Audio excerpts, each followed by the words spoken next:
Good. We start with our last lecture today, and with happy title of Watch More Television. One here many times, or I tried to convince students to go to the theater. Go to the theater. Student price is just €3. It's like gratis, and you have the best German actors here. But with Watch More Television, I was never confronted.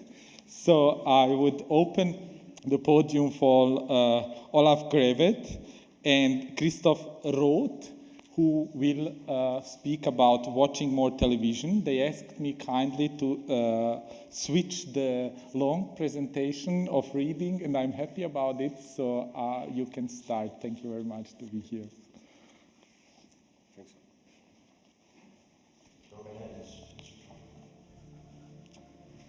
It says, come to Trump Tower from 10 to 1:30 p.m.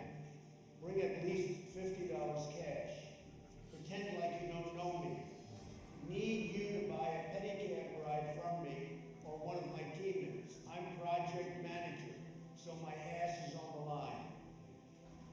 I'm getting close to the top. I won't have my phone with me, so just come by and pretend like we don't know each other. Too bad.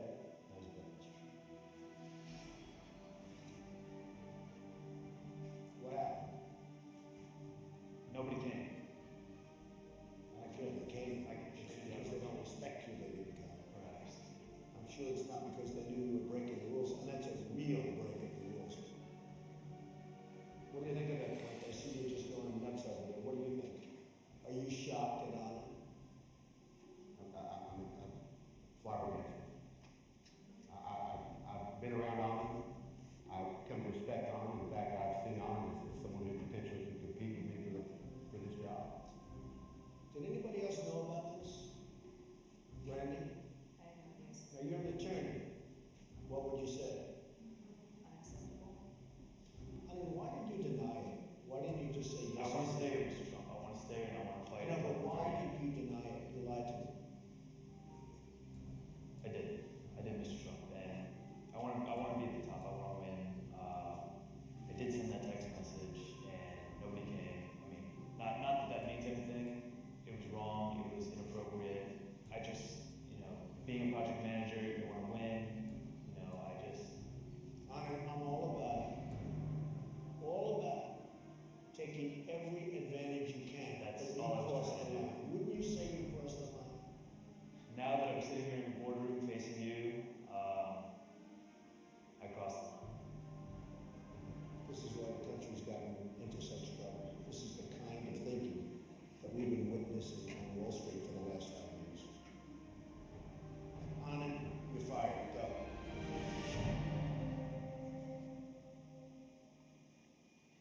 Thank you, Mr. Trump, for the option to go so far. Good luck with it.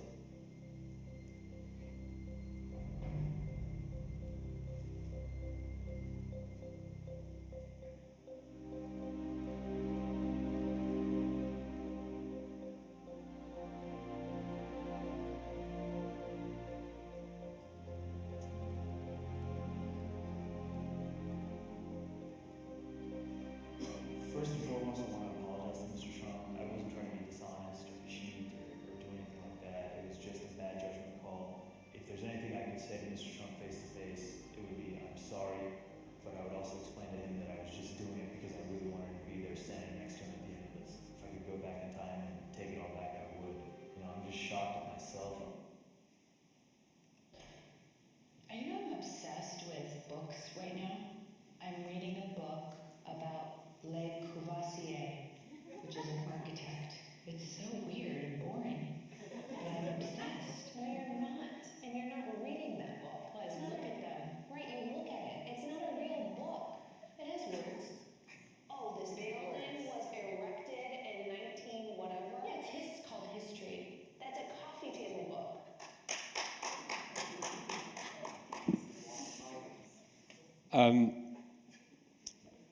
1967, there were two very important incidents.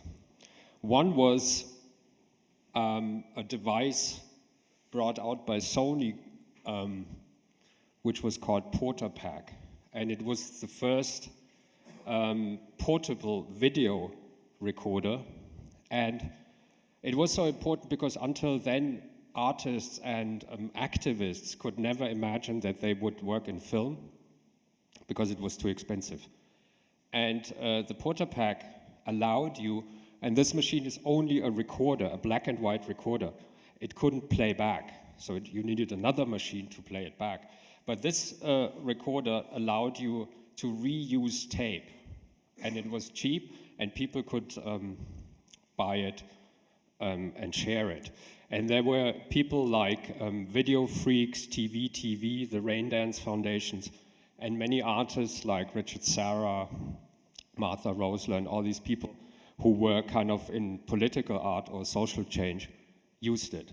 The other incident was the Expo 1967 in Montreal, and you maybe all heard of it because it was very many architects showing there, among them Richard Buckminster Fuller, his famous dome. And to the dome is also a quite nice story because Buckminster Fuller wanted in the dome this world game which had all this collected data, and he wanted to have the world game in this dome. But the American jury who kind of made this expo, the American participation of the expo, said, no, that's too complicated. We have some Americana in there, and they had Elvis Presley and Marilyn Monroe and all these people, so no world game. But the interesting thing about the expo was that the opening ceremony was watched by 700 million people live. So one television show, 700 million people.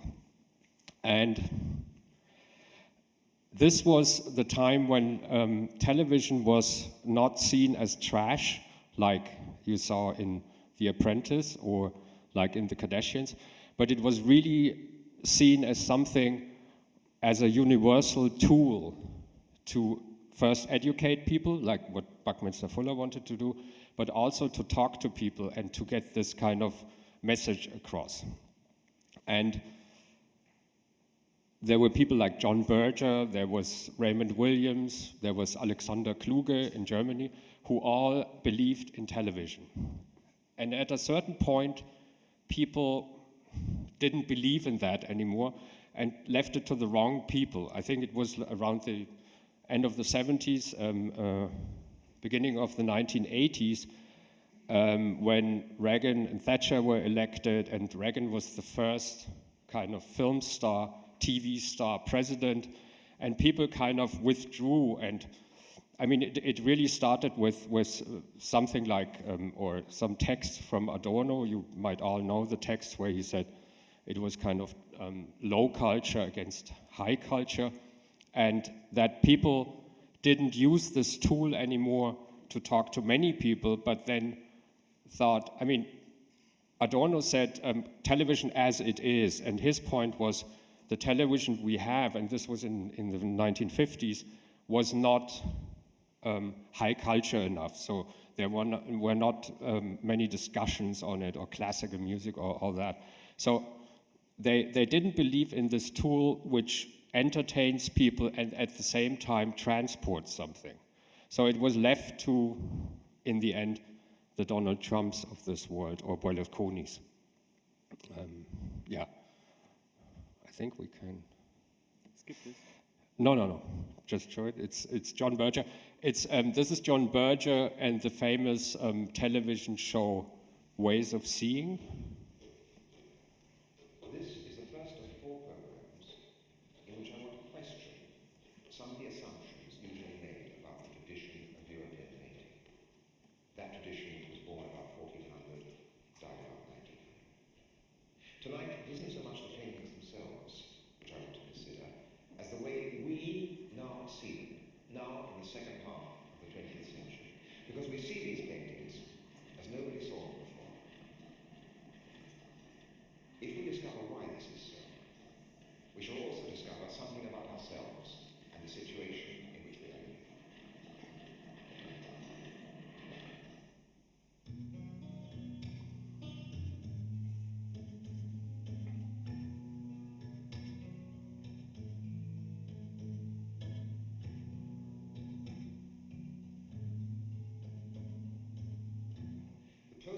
seeing paintings or seeing anything else is less spontaneous and natural than we tend to believe. A large part of seeing depends upon habit and convention. All the paintings of the tradition used the convention of perspective, which is unique to European art. Now, perspective centers everything on the eye of the beholder. It is like a beam from a lighthouse, only instead of light travelling outwards, appearances travel in.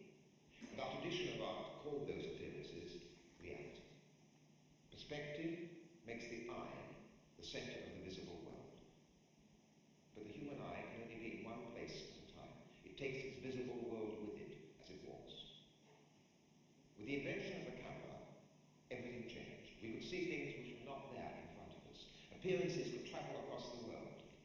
It was no longer so easy to think of appearances always travelling regularly to a single centre. Okay. You see, Berger was a writer and really became a television star. And it was so interesting that at this time, really in the BBC, it was a Berkeley program he did with Mike Dibb, Ways of Seeing. People really watched it. I mean, there was no kind of, this is too long, this is too complicated, this is this. And do we have this Lawrence Lessig thing? Yeah.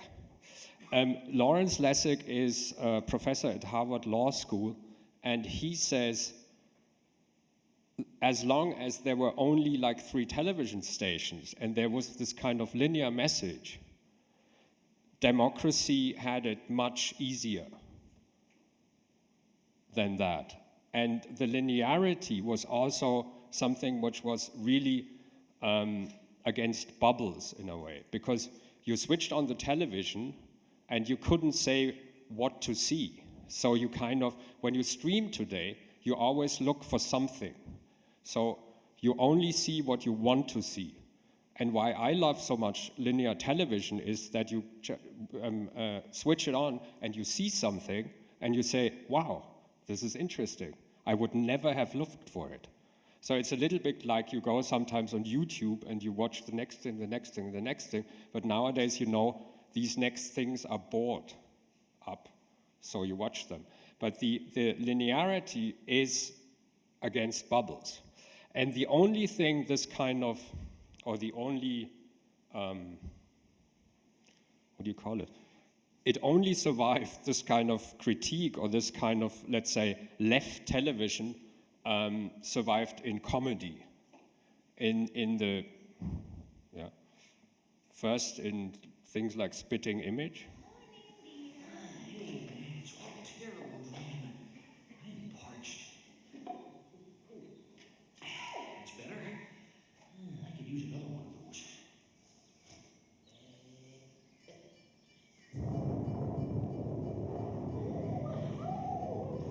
That's one heck of a nurse. Ronald Reagan and Nancy. And Look, I have a proposal. Oh, really? I loved your monologue tonight. Oh, thank you, thank you. We need you in the UK right now. You know, we're right in the middle of an unexpected election, but it's happening. Yes. Guy Johnson. Yes. Over yes. Howard, okay. Donald Trump. Yes. We need you. So what about, could you give some... If you need me, we're in a lot of trouble. Not to run for parliament. Oh, no.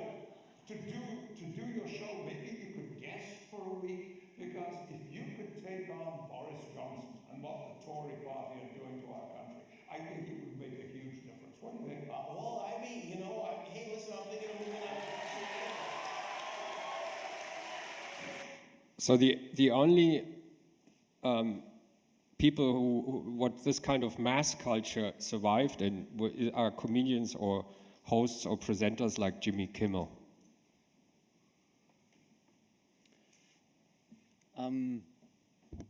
So, is this that one? So what can we learn from this now as architects? So I think what is important to know is that we teach at ETH, that's how we got here, that's how we met Vera and also Ludger Hovestad.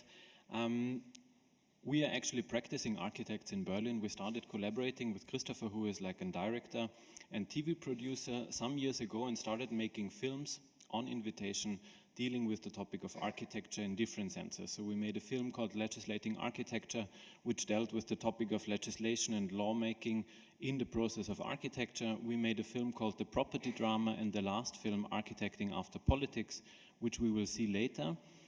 What we decided to do at ETH is actually to open a TV station.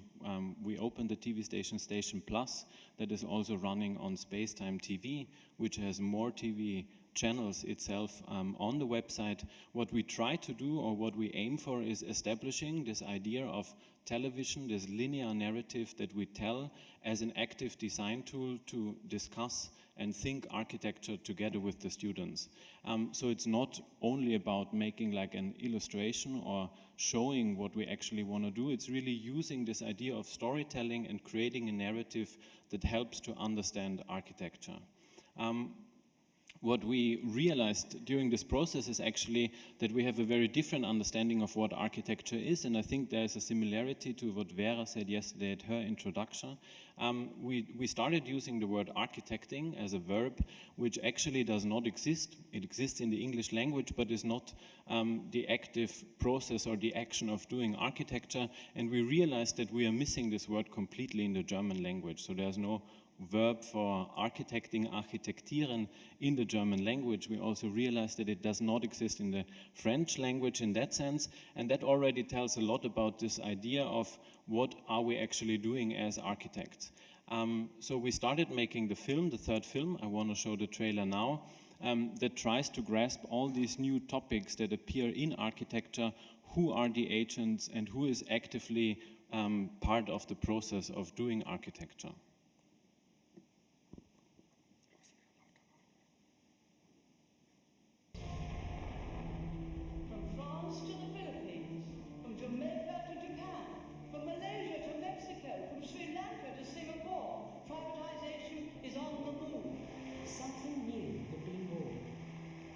Its name was popular capitalism. Popular capitalism is nothing less than a crusade to enfranchise the many in the economic life of the nation. We conservatives are returning power to the people. That is the way to one nation, one people.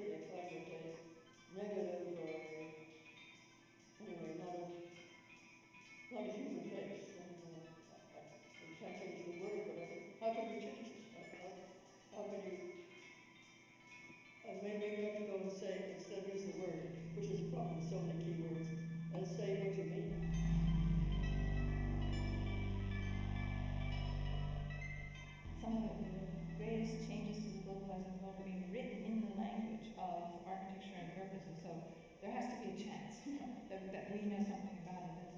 I'm sure that we, more than the 28-year-old McKinsey consultant who's making most of the global decisions, I'm sure that we know. So without leaving behind our fundamental forms of education, trying to bring those along to think about another kind of form making which gets us closer to that.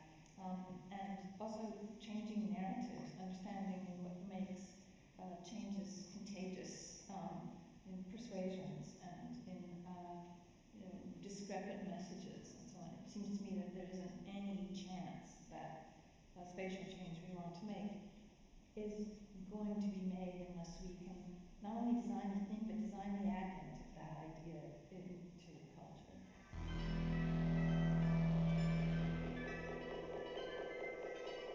Something that I learned during this year is storytelling. Storytelling. The risk of a technocratic government is that in the way you communicate, you easily fall into a too specialized discourse, too technical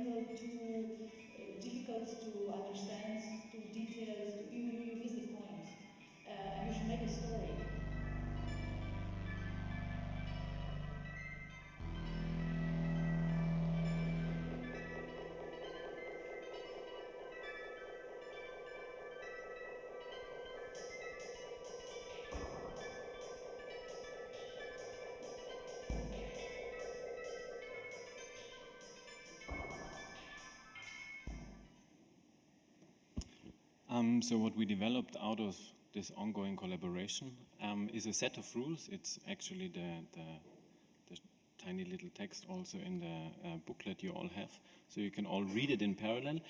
We developed these rules to make it easier to work with the students and to actually allow us to create like a narration or a story within the films that the students do and the clips, the episodes that they make, because they work with TV, which is mostly episodical and very short.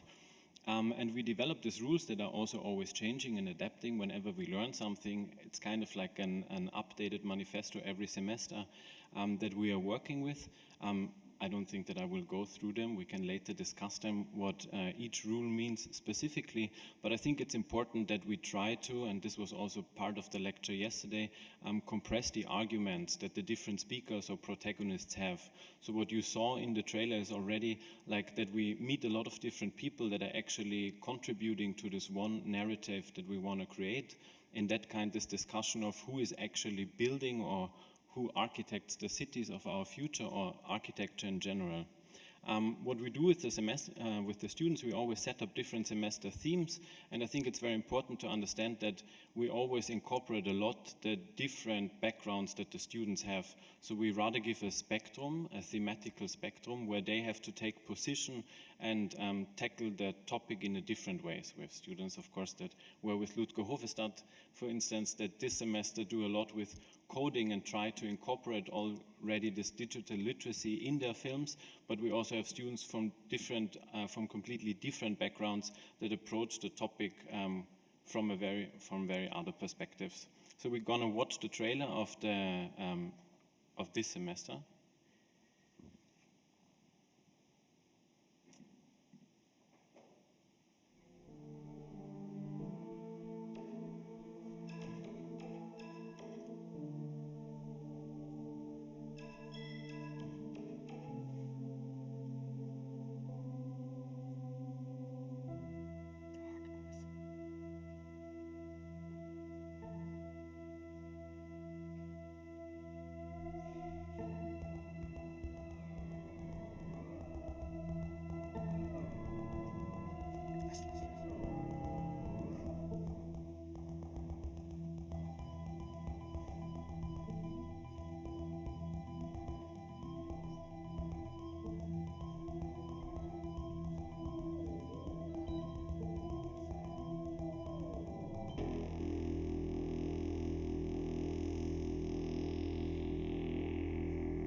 There is still a collective structure and there are still checks and balances in charge, only we are no longer simply citizens, but we become members of a cooperative. The idea that there are governments who are ready to challenge property is something very disturbing, I think, to a lot of people, because countries not experienced land reforms cannot even imagine that it will happen. Our rainforest, biotope is legislated by the plants and the conditions of the environment. And so it's a feedback loop. The plants adapt and change and sustain each other. It is a coherent construct. What happens if something non-human owns something, or in the very end owns itself? Autonomous agents and how smart contracts could basically capitalize on certain functions they have, and how this could be applied to real world assets.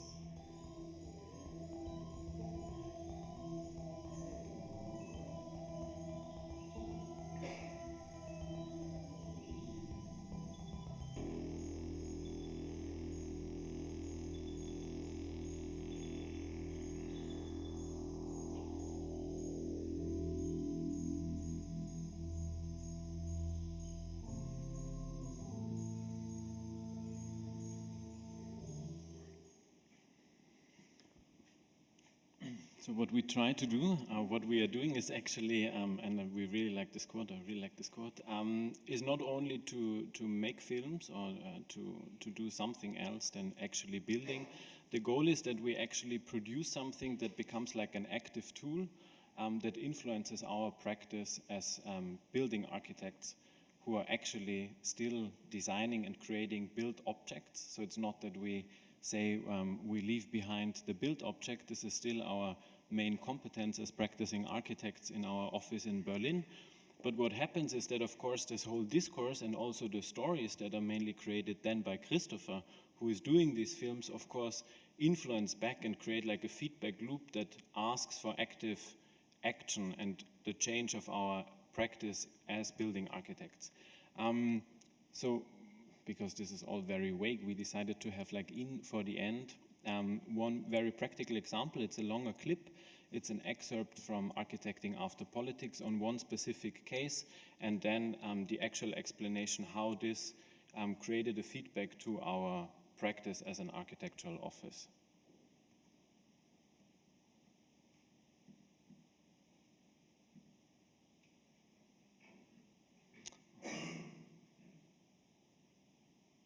Doesn't start. Technology is the problem.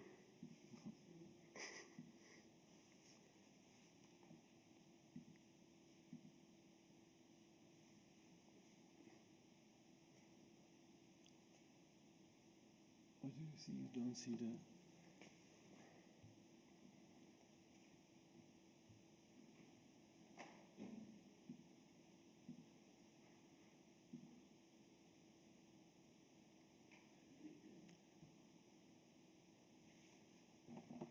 Okay, I open it differently because...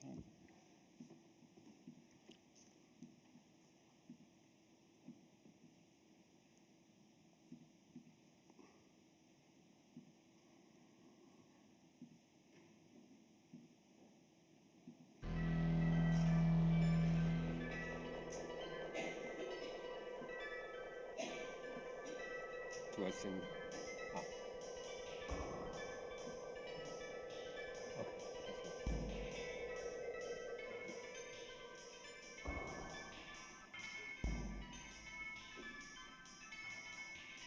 So eine Projektentwicklung ist nicht nur das Ding eben gekauft und finanziert bekommen, sondern es geht darum, die Immobilie ist letztlich das Stück Lebensraum, das bestimmte Nutzungen ermöglicht und auch eine bestimmte gesellschaftliche Entwicklung ermöglicht.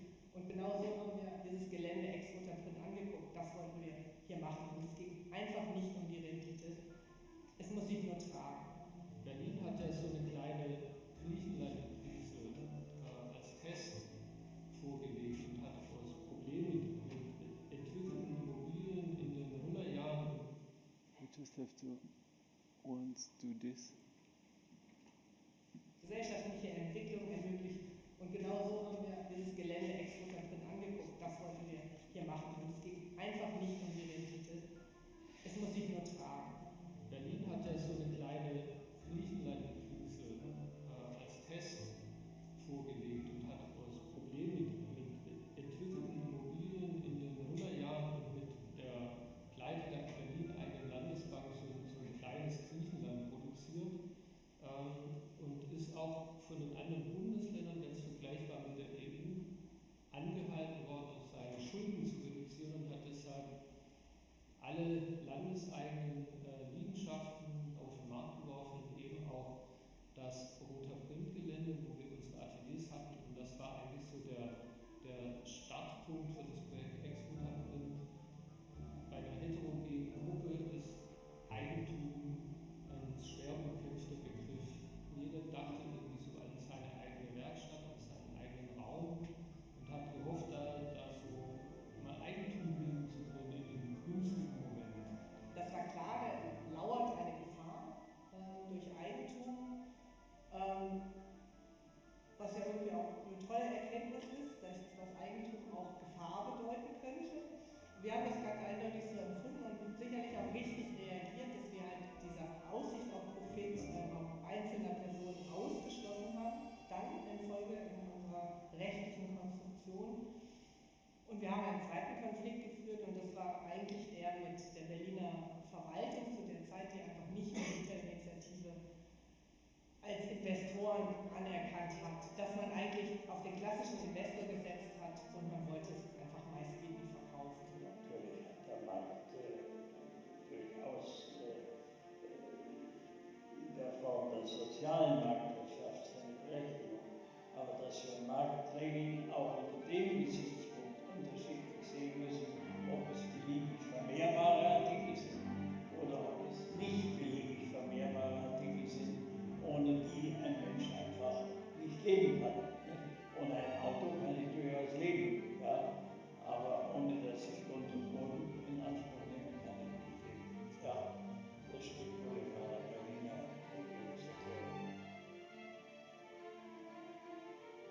Berlin hat ja eben auch zu einem Zeitpunkt alle Immobilien verkauft, was die Kurve hier war. Also wo die Immobilien ganz billig waren. Die Kurve ist mittlerweile hier oben.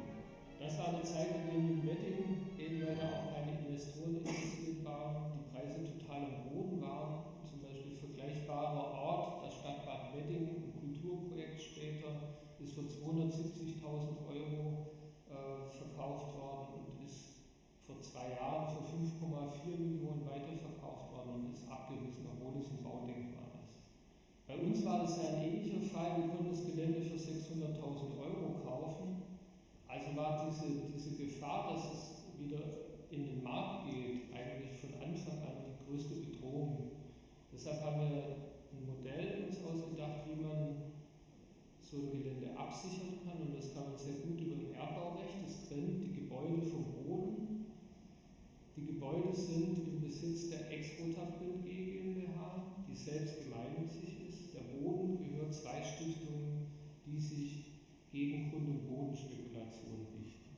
Das ist übrigens eine Rolle, die eigentlich das Land Berlin übernehmen müsste.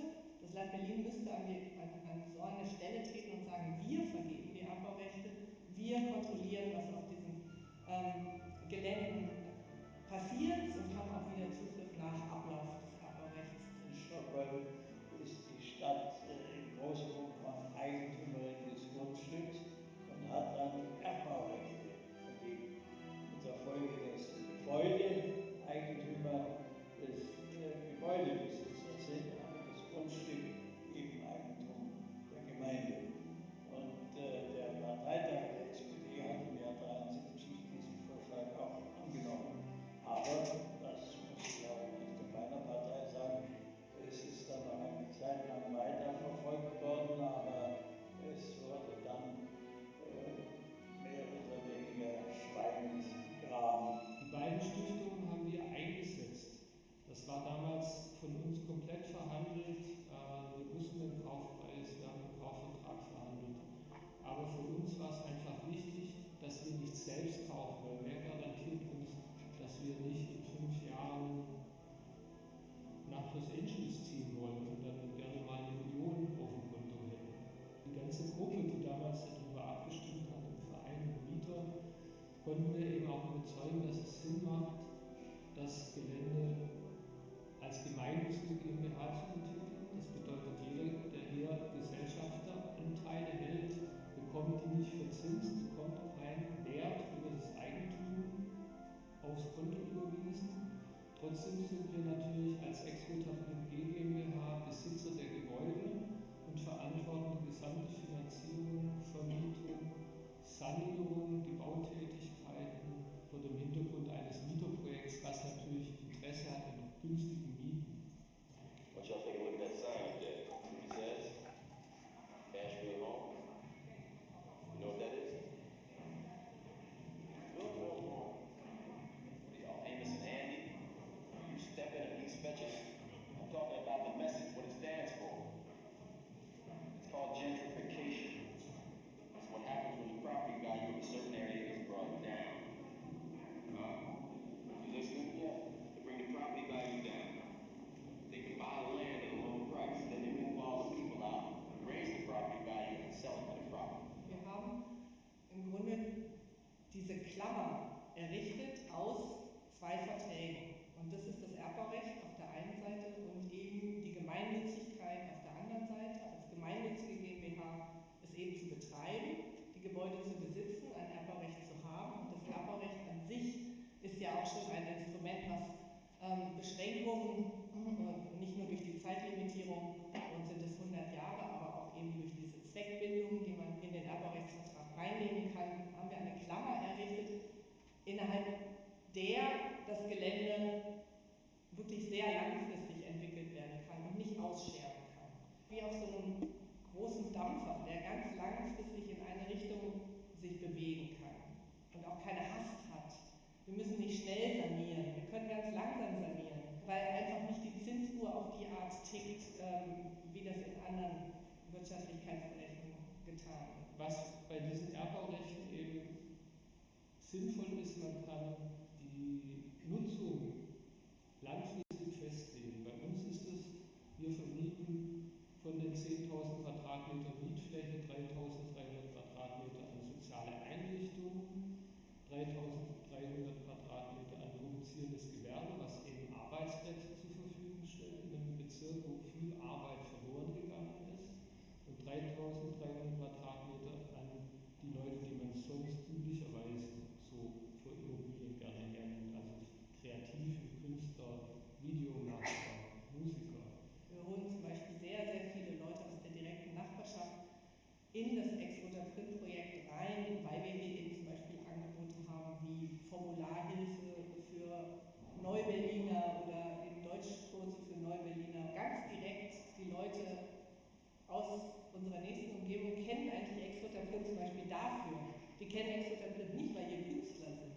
Diese Drittelnutzung ist über den Quadratmeter Verteilschlüssel festgeschrieben. Wir sind ja selber Künstler, wir wissen ja, wie schnell einfach auch so dieser Fluss von Kreativen in neue Räume, die so entstehen und so. Und das wäre halt ganz schnell einfach ein reiner Kulturstandort geworden. Es geht ja nicht nur so darum, das jetzt einmal zu retten und ein rechtliches Modell aufzustellen, sondern es geht ja um den Alltag über Jahre hinweg. Wer ist hier? Weil natürlich ist diese Heterogenität mehr Arbeit. Jeder Immobilienentwickler sucht sich eine Homogenität, weil es viel konfliktfreier abläuft, weil es keine Moderation bedarf, wenn alle die gleiche Markise wollen, sage ich mal, und den gleichen Anspruch an ihre Umgebung haben. Das sind alles Strategien, die auch wirklich an diesem Eigentumsbegriff nochmal so rütteln und zu sagen, wir müssen es anders angucken. Das heißt nicht, dass hier ehrenamtlich großartig gearbeitet wird, sondern Arbeit wird tatsächlich bezahlt. Also so, es ist ein ganz solider, aufgestellter Betrieb. Aber es wird halt nicht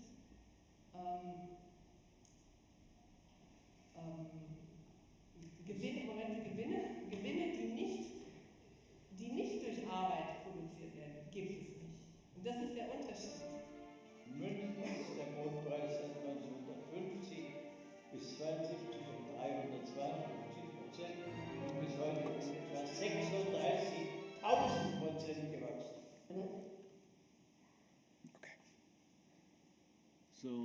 So what you saw is actually it's this 7 minutes clip about this economic model that is not like the normal situation or the normal economic model on the property market. It is one example in Berlin that we appreciated a lot. Also these two people who are the founders, co-founders of this initiative are very good in preparing like all the material and telling the story in a way. Still, it is not a model that is very well known, and that is actually one of the ideas that we follow, that we want to make these models like the normal condition and communicate them to a wider audience, and like in this example, create a common sense that you would think of this model instead of the usual real estate market model that is now everywhere in Berlin. So we close this. And you have to see that Hans-Jochen Vogel proposed this in the 1970s. I mean, and everybody was shouting Enteignung, whatever that means in English, expropriation.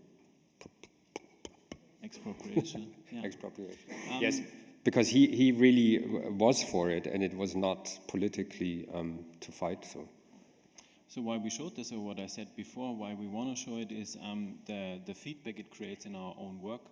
So this is one of two towers. On the top left, you see the two towers in Berlin. It's in East Berlin. Arno, Christopher, Nikolai, and Georg were lucky enough to buy this property for very little money years ago, and then naturally the question occurred, what do we want to do with it and how can we manage it ourselves? Now there is like this decision on the table that it shall be converted in the same way that ex-Roter Print functions. So it's influencing back the economic model in our own work. So the towers all the land of the towers will be sold to these Stiftungen, foundations. They will rent back or lease back for 99 years the buildings to the tenants, and the tenants then invest money and pay a monthly lease. And by doing this, we can ensure that the property does not rise in its value and that we can actually never sell it. So we are not contributing to this logic of growth and money growth and then selling it out to get more money back in a few years. But we try to have these discussions influenced in our own work so that it becomes also a built argument in that sense in our architectural work. The last thing is, you see here 2038. We will do the, in a bigger team, we will do the German pavilion at the next year's Venice Biennial. And we said, how do we tell a story and giving some real options and not many probabilities? So how do we say how it could be, construct a future which is not dystopic? So we said, okay, it's the year 2038, and we kind of made it. We overcame the big crises, and this is how we fixed it. And going back to this kind of linear television, we said, okay, there could be some things we can't remember really, but we went for this one linear line because I think that's very important, and it will be kind of, you enter the pavilion and it's looking back to these years, and this is the trailer for it, and it's the last trailer. In case it works. In case it works. What's happening? The computer. Close it again, open it here.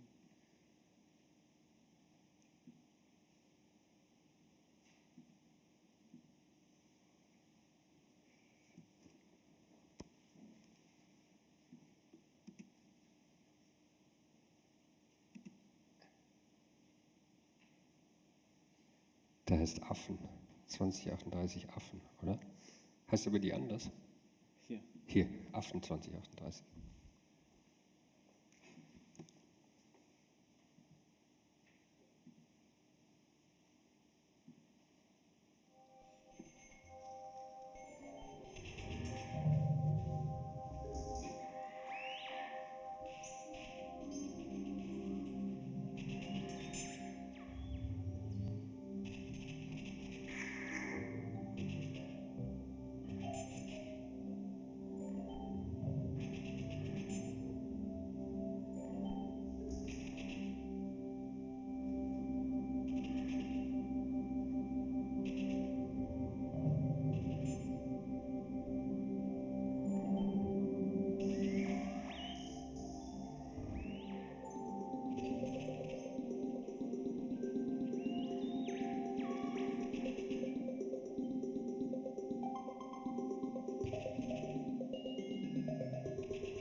as already before, I think there are going to be some questions, even it's a little bit late, but I think. Thank you very much for the presentation. Thanks so much for the presentation. So I just have, I guess, a kind of question, or I want to point out what I saw as a contradiction that I think might be helpful in thinking about, you sort of invited that these rules are revisable. And I want to suggest that rules number 4 and rules number 6. Sorry? Wait, we have to see the rules. I've forgotten about them. I can read them. Okay, so let me just say, I think There's a strange acoustics because we are behind the speaker. Oh, can you hear me better like this? Okay. So number 4. Yeah, so we believe in compression. If arguments don't survive compression, they're bad arguments. So no piece should be longer than 5 minutes. I'll try to make my question shorter than 5 minutes, but okay. And number 6, try to make complex ideas more simple. Build arguments, form positions, sell them, create a tagline, be populist. So the contradiction is basically this, that in the beginning of the presentation, we saw a television that was complicated, complex, for an audience that was thinking and engaged and not condescended to.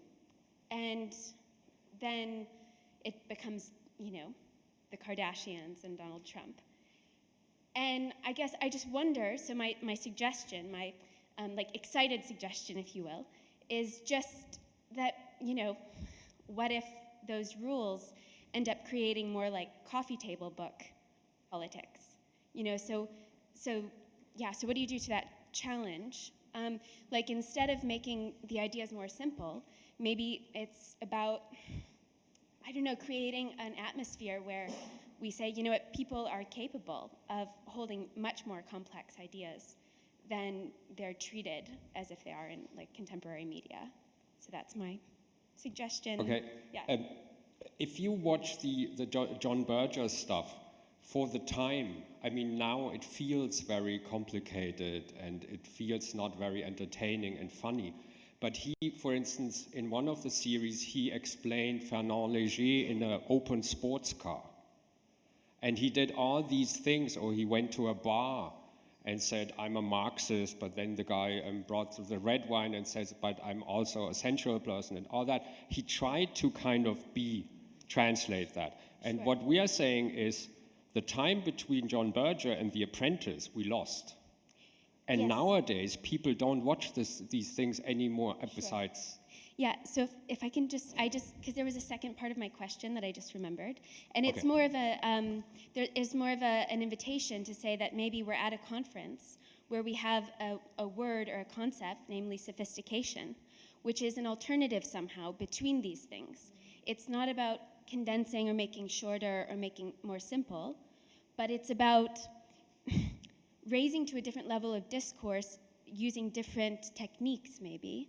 I don't know. So maybe there's something in this idea of sophistication, which could be an alternative. But I want to take this, I picked this battle. This is where I want to go. I want to go where TikTok is, or Instagram stories. I want to do these 1-minute things, because I'm addicted to them, and I want to pick this battle. This is the lost, I don't want to do coffee table books. No, I know, but that is the coffee table book. That's the point. And in coffee table books, it's already there. You have coffee table books about refugees now. Yes.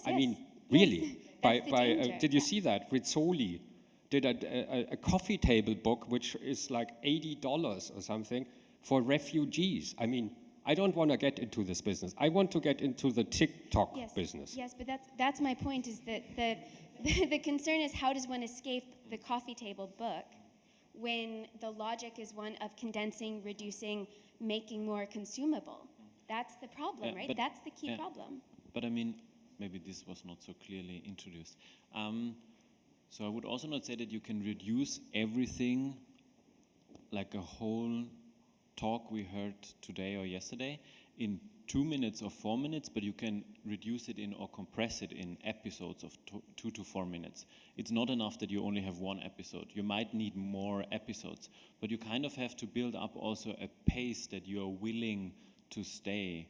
Like the students, for instance, work with like these episodical structures. So they have like an overall theme, and then they say, okay, how can I cut the theme in pieces and each episode with a but? Like they say something, they post something, and then you're like, what, but? And then in the next episode, this is kind of answered.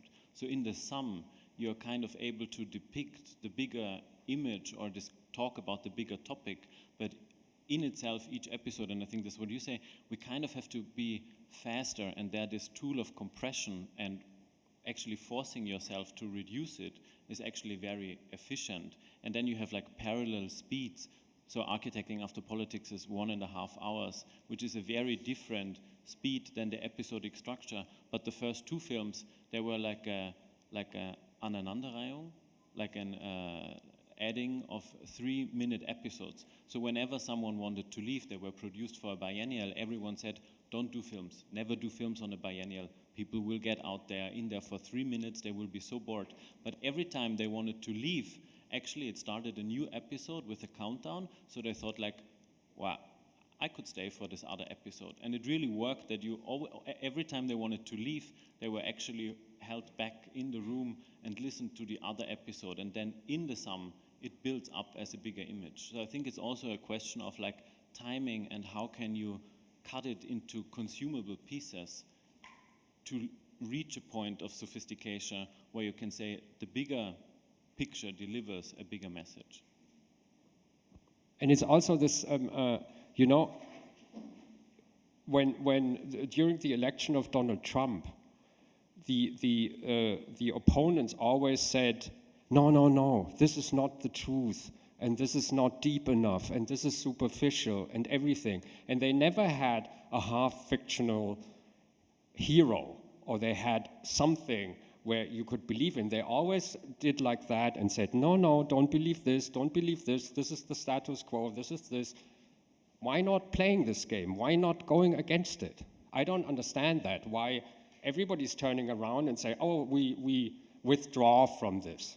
And I don't want to withdraw. I don't want to make boring, long things. I want this.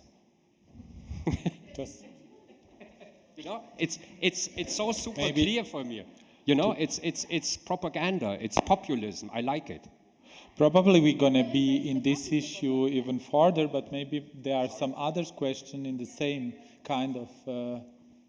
So I feel with you here with these things. So it's 2038, and we have the new Serenity, and then what we see is this kind of machine learning squares, and only the monkeys are left. What's that about? What's the message? I don't think that we have to go against machine learning. And I mean, these monkeys are not monkeys. I mean, they are paintings where they do some kind of human things. Sophisticated monkeys. Sorry? Sophisticated monkeys. Very sophisticated monkeys. Trained monkeys. No, I mean, the machine learning thing says, if we don't use the machine learning and AI for our purposes and say again, oh, no, it's all bad, somebody else will do it. That's the same thing. That's why it says, use the things, use the platforms, it's a little fix, and we can use it for us. And for more collective things and for better things. And don't withdraw. That's all I'm saying. And that's why the monkeys with the machine learning. And why the monkeys? I love them. Sorry.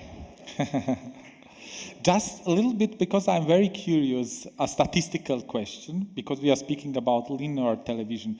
Who is here having television at home? Come on, be brave. No, but who is watching Netflix? Okay, and who is watching YouTube and Instagram stories? Okay, yeah. Yeah.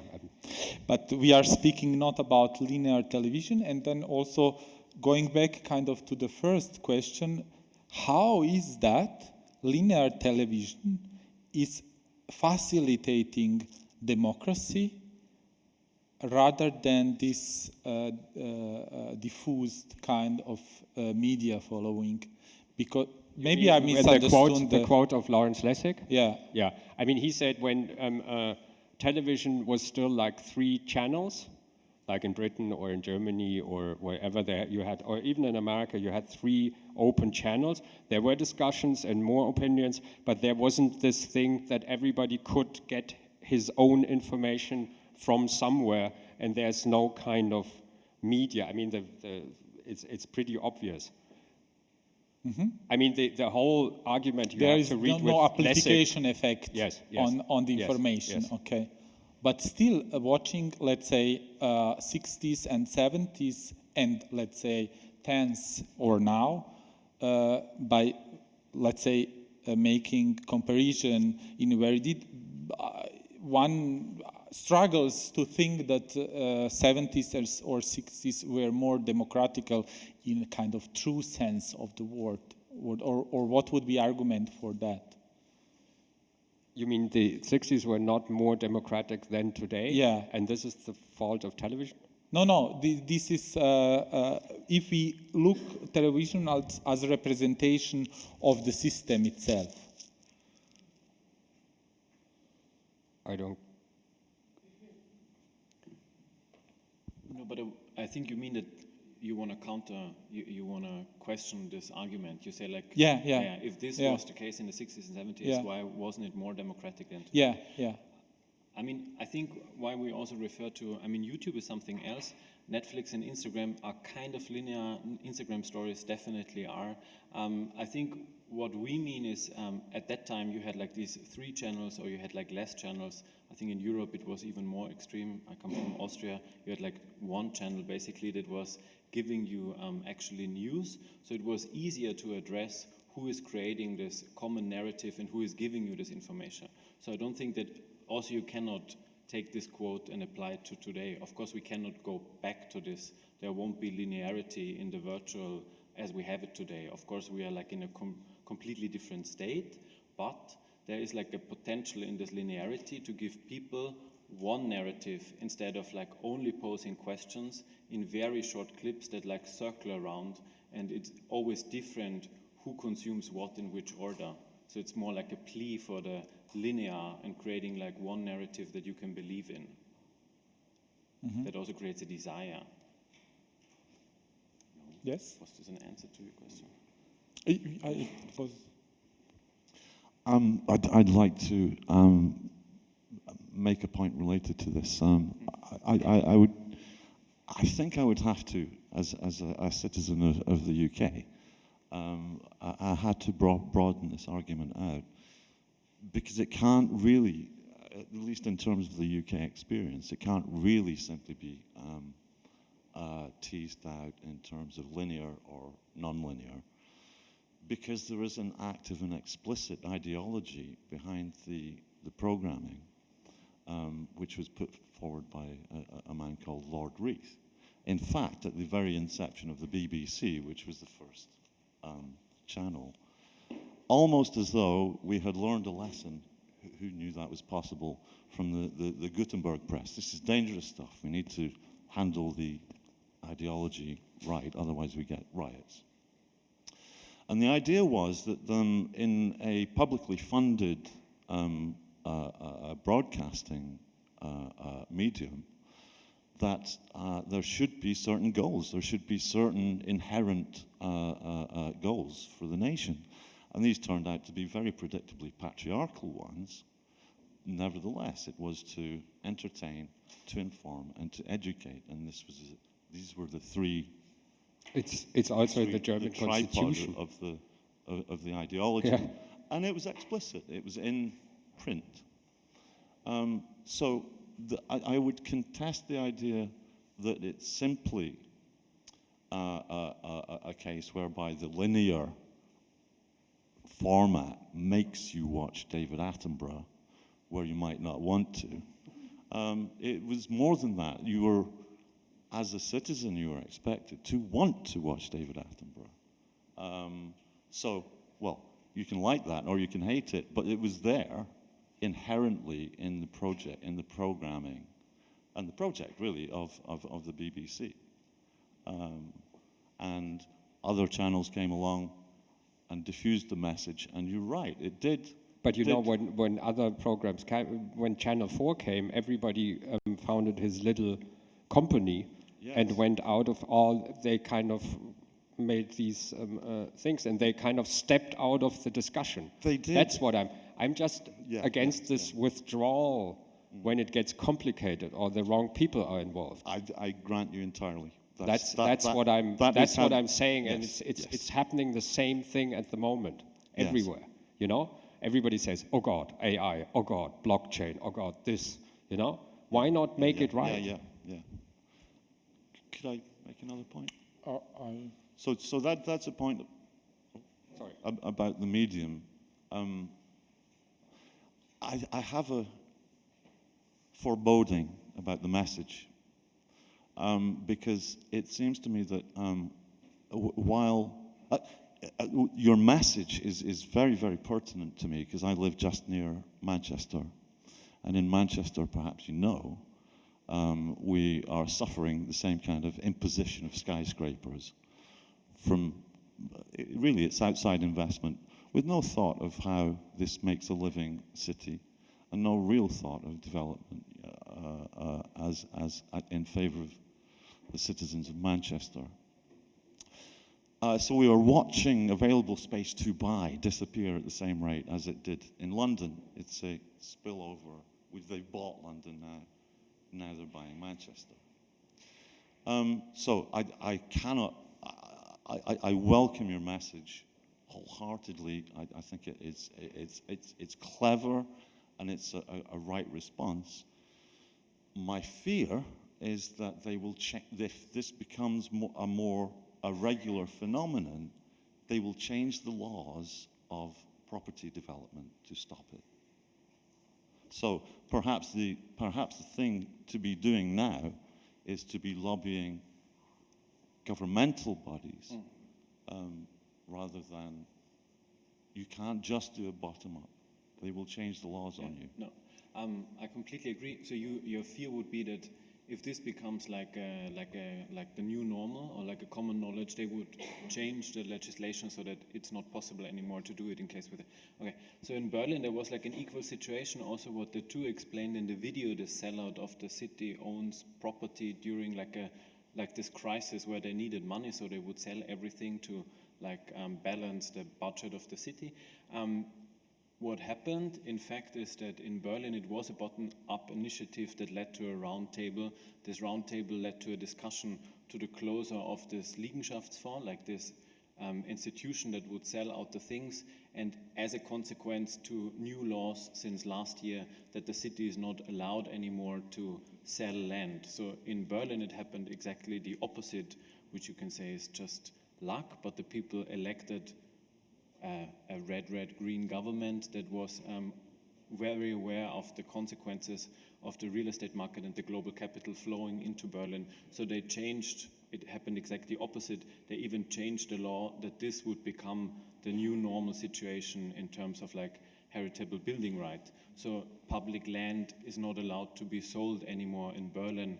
So they try to fight it in a way. But I agree, you can only make it if this film becomes like part of the governmental program, and then the government itself implicates like laws or legislation that you cannot undo it anymore, that you cannot do it differently.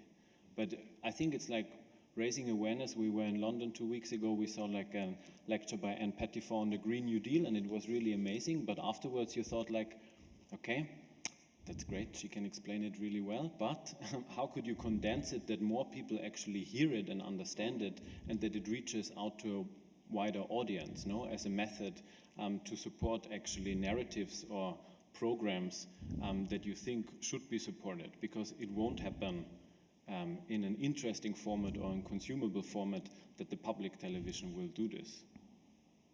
But following this line, how does linear narrative differ or is different from an ideology, and how particular situation can be in that sense scaled on the statal level without being kind of imposition in ideological sense. What's wrong with ideology? I mean, if it's good. But you said at the beginning, and this is really questionable, wrong people took whatever, in that case television. Isn't this basically some dehumanizing Äußerung? Yeah. Dehumanizing. Dehumanizing, yes, because apparently they are wrong and right people in that sense. There are. I mean, it's obvious. Look, there are wrong and right people. Why not? But also there is a possibility of contextual situation where one or the other can change or even can better situated ideas. So there is difficult to pose this kind of totalizing. That's exactly what I'm saying. If we have to say that this is wrong or this is right. Otherwise, I mean, where do we land when we say, oh, they can change, but they don't?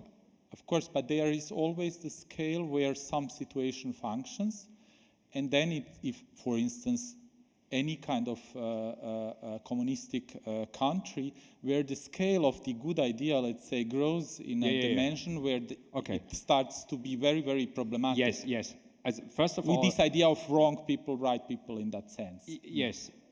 I think I don't want to change the people anyway, but I want to change this kind of, I mean, there has to be a systemic change, but there has to be a systemic change in the way that the system is viable in a way. You know, the problem is now that I mean, look at Trump, he's only doing the thing for his voters, right? Which is not really constitutional, blah, blah, blah.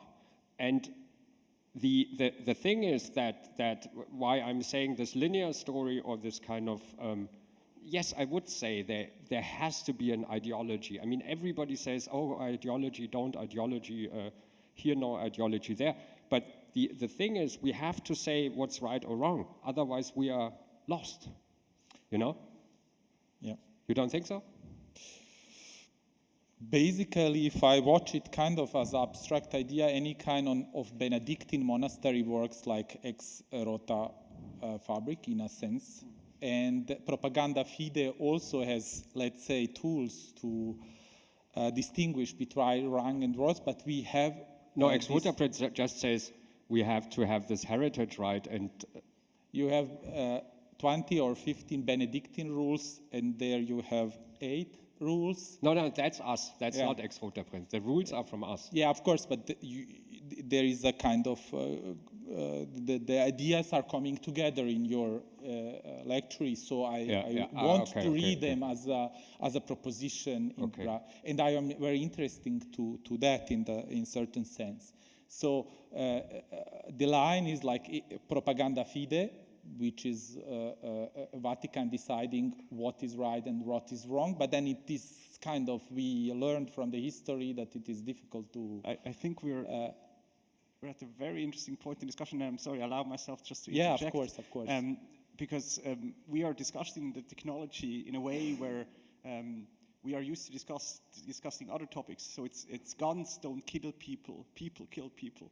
This kind of rhetorics is very interesting. And if we go back a couple of steps into kind of the technology of mass media and mass persuasion and mass linear narratives, I think we will not touch too much on the topic today, but we are inevitably ending up with the Volksempfänger, which is the kind of first multimedia straightforward narrative carried to a whole nation in a very extreme case.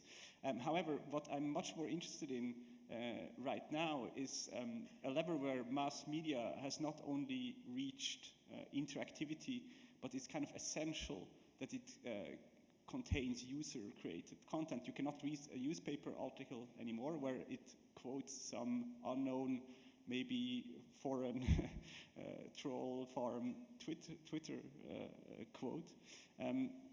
But for me, just to remind myself of the implications of technology, and I just wanted to mention this as an anecdote, the kind of first evolution from Telstar, as we saw earlier, or linear television to a more interactive format was very big in the US and came later to Europe as the European Song Contest, which I'm actually not kidding, is the first interactive TV format where people were able to call in and vote on a very stupid topic. But this is what I had in mind when you were dreaming about. Still does it.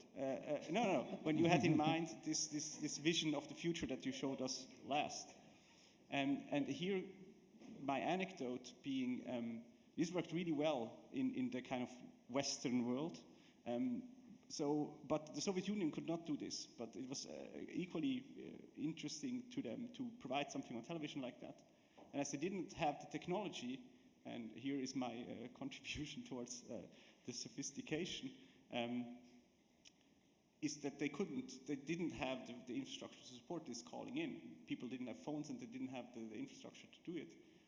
So they just had people switch on their lights at home. And they measured the difference in the energy consumption of the country, which they could very well measure.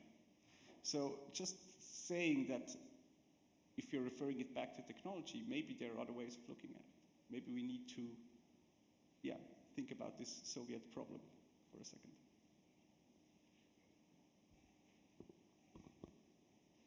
That was a statement, right? There is here. Guys. Here, one question.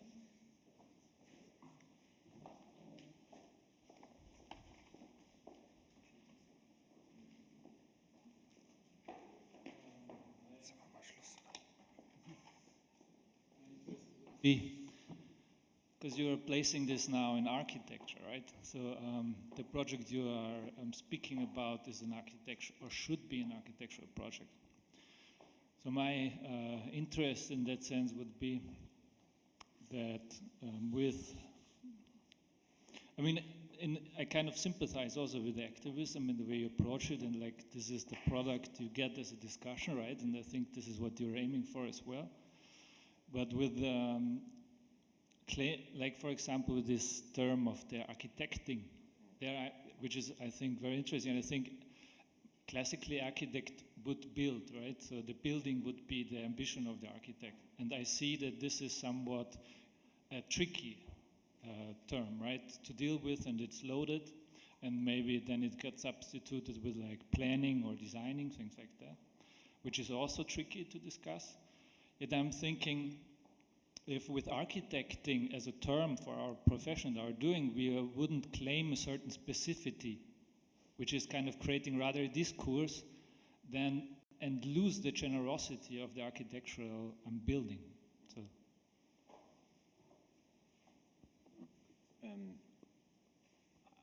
I know what you mean. We are also discussing this. I mean, it's also, we are kind of like looking for a meaning in this term, because when we try to translate it back, or when we have these discussions with our students, what architecture mean and what architecting could mean, they come up with the same terms. So they say like it's either design or planning or building. It has like a lot of different ideas summarized in one.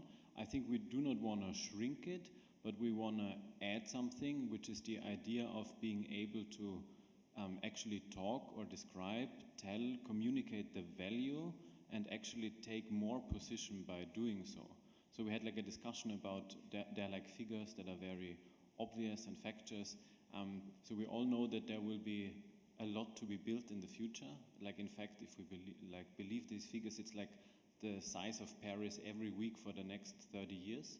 So there's like a huge field for architects to claim, but actually it's not really happening, no? So it's not so clear in this whole discussion about interdisciplinarity what we as a discipline can actually offer, because we are kind of like splitting up in a way, and it's getting a little more vague. So there's like a certain group of architects that claim that they could fill this vacuum and that they say like we are the ones to build it, but there's a certain group of people that we believe it's sad that they actually withdraw and step back and dedicate actually their whole profession to the object as a very formalist thing or product, outcome, output, or to the discourse. And what we actually try to do with this idea of architecting is to give it like really to make it like an actor, and to describe this active process of doing architecture as something way bigger and not solely this idea of the object versus the discourse or theory and praxis. This is kind of, yeah.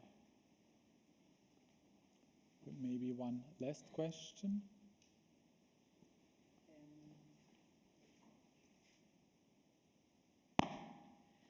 I'm not sure if it's a question, but it has to do with, I don't remember who wrote this book, but it kind of upset me very much when I looked at it and thought of what it states. The title of the book was The Obscenity of the Question, also die Obszönität der Frage, so in the generality like this.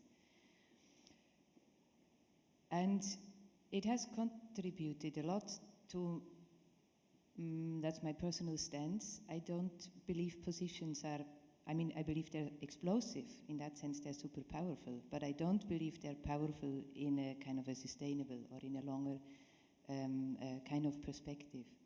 Positions. What is having a stance, eine Haltung. So that means positions over time. No? And the question is always if, so you're, and yeah. So your gesture is very much to go for confrontations, maximize points of confrontations. But I would not call this remaining within the discussion. So my tendency. So the question is, I think, and on that level we are interested in something very similar, how to keep with the conversation, so how not to step out of it. But I really don't believe confrontation and position works in that favor. So what does work is learning to kind of, I mean, that's so all our courses with coding, the key principle is always substituting. Yeah. So give the place. So if we are in a confrontation, I give you my place, but that doesn't mean I change my stance. So then I need to reorient. What is my stance? What would be the position now that you are in this place? So no, it's more like a dance. No? And it doesn't mean that we will, so the common goal is not to have a common, to share, to completely agree. But the common agreement that can be found is to cultivate a kind of a respect for what appears to be exactly the opposite of what my inclinations would suggest to. And this is, so this kind of process is basically behind my interest in this term of sophistication, which in a certain way I would say is almost is provocative, like yours too, right? So no, I mean, we are not saying we want to create new elites. We are not saying we want to, so of course not. But that's precisely what makes it complicated to have a stance which today says, let's affirm sophistication with, no, we could say, I mean, the question I wanted to ask you before is, with the outlook you have, this, so apart from the monkeys and so on, you have the clear value of equity. So, but how to make a case for that? How to say it is a value? But we're working on that. I mean, Yeah. that's exactly what we're working on. Yeah, but why? How do you think the confrontation works towards that? Well, the confrontation is always this, because I come from storytelling. Without confrontation, there's no movement, there's no change. So I need confrontation. If we agree in the first place, there's no story. Didn't we have this drama thing? Action. And what the action means, you take action.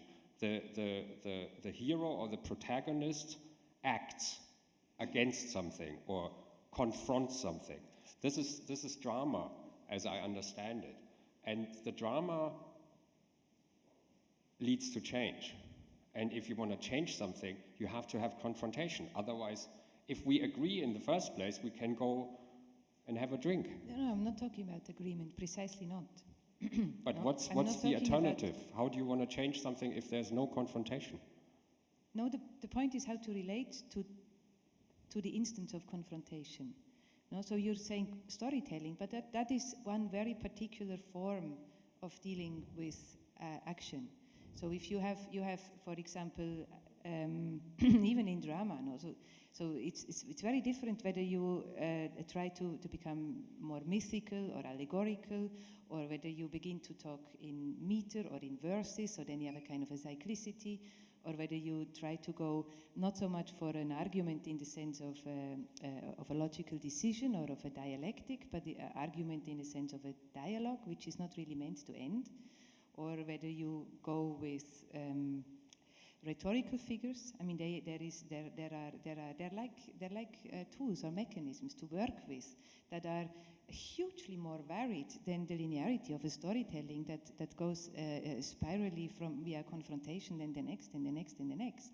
So there is I mean, that's what I mean with the sophistication. So let's go back to the resources of these kinds of forms of cultivation of conflicts, if you want, because I think that is at the core of it. Yeah. So why not bring in more of that? And so I'm not saying, so yeah, I mean, obviously we cannot, but so see, I would give this back. So my assumption is you have the idea that there could be the possibility of just being given a kind of an agreement. That's why I'm asking. So why do you? No, an ideology is it needs to be articulate. So there's the logic in it as well. When you just have the image, then you are in a performative, what you were pointing to, no, with the orders and with kind of monastic life. So where you really do the opposite of what you are saying that you want, namely you leave the common life and you begin to organize yourself in a withdrawn way. I don't have precise questions. I would just maybe kind of give this as a response to the. The thing is, I think when you try to make something and construct something for the many or for more people, you need to engage them by something. And storytelling is, as you know, something, I mean, pop music is as well, but pop music is kind of, you know, but storytelling, I mean, look at the Joker. No, I mean, it's pure storytelling. And I think if you want to kind of engage more people, I'm not saying the masses, but more people. If you want to reach more people, you need a simple story. And we see it. The wrong people tell the stories at the moment. And the whole populism movement is storytelling. And why do we withdraw from that? And why do we always say, no, we don't have to have confrontation. We don't have to have this. We have to be more kind of deeper and more complex and all that. Okay, it's okay to be like that. But me personally, I want to take this battle. I want to be part of that, and I want to fight them. Sorry to say that, I sound like a religious missionary. You said I'm the Pope. More or less. But there is always difference in charge behind the storytelling. Kind of you have possibility to exhaust a story in very short kind of period, or you can, out of some kind of longly collected and selected, for me, also dialectic instances, take kind of allegorical abstraction as a story, which has some density then. Yes. Then it's medium difficult. Pretty much your job. I mean, I'm trying to do the other thing. But staying on the same issue you said, did you thought on this in a demographically more prosperous region of the world? Because we have luxury even to think like that, because of different reasons. And because Berlin is Berlin, and also they are. You mean the heritage rights, or? Yes, and the social status and so ever. But did you try to somehow make a Gedanken experiment, thinking experiment, in a region with more prosperous demography, let's say some metropolitan areas of African big city or similarly? Yeah, I mean, I'm afraid that this also seems then in a way too simple, that we only put out one. No, it doesn't. No, but just also to come back to what Vera said before, I mean, like in the second film, the property drama, there is a narrative, there is a story. See you later. There is a narrative, but still, I mean, there's also Patrick Schumacher. It's not that we one-sided select people that all agree with us, because this is exactly what Christopher says. If we would do a film where everyone says like, let's go for the heritage building right, then it's kind of like a one-sided story. Also, the film comes with other media. No, the film is the way to trigger the discussion. We did the thought experiment. We made a whole magazine in parallel that is called The Property Issue, where we tackle all these topics and speak to economists, lawyers, politicians that try to imagine this model and other models like in different regions and in different scales. So there's always like a parallelity, which also maybe comes back to your question isn't it too short to condense it to one episode? But I think it's important to understand that there are different formats. You have them in literature, you also have them in film. So you have like a teaser, you have a trailer, you have a film. You also have a caption, you have a headline, you have a title. So there are always different speeds of understanding something. And I think that is what we are pointing at, that we should be able to also work with the faster speed. But we did the thought experiment in other regions. So we can hope also to have Helene Fischer on your television. Yes, yeah. Maybe you can learn something on mass movement. You're a fan. You're a fan. I will like to thank you for this presentation and also for the discussion after it. Have a nice evening.